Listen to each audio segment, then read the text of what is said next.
So ngayon guys, nagalit ang aking bebe. Kasi bumili ako ng siomay tapos hindi daw masarap. Kaya tingnan mo yung itsura niya, halos hindi niya na mapakita yung mukha niya. Tingnan mo, ayan.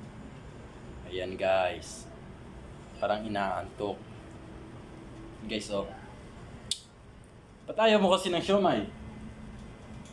Ha? Hanggang guys, parang ano na siya eh. So guys, grabe.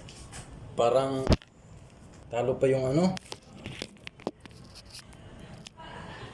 Guys, tingnan mo naman yung itsura niya. Hindi magpinta. Parang mo yung... guys, oh. Grabe talaga. Ayun, oh. Dito kami ngayon sa labas. Grabe guys. Ano? Halos di na magsalita. Nagutom ata. Tingnan mo yung itsura, halos di na ano. Ayan guys, ayan yung itsura niya guys. Ayan, galit na galit guys. Ano yung mahal? Grabe. Sobrang galit. Ayaw niya ano. Guys.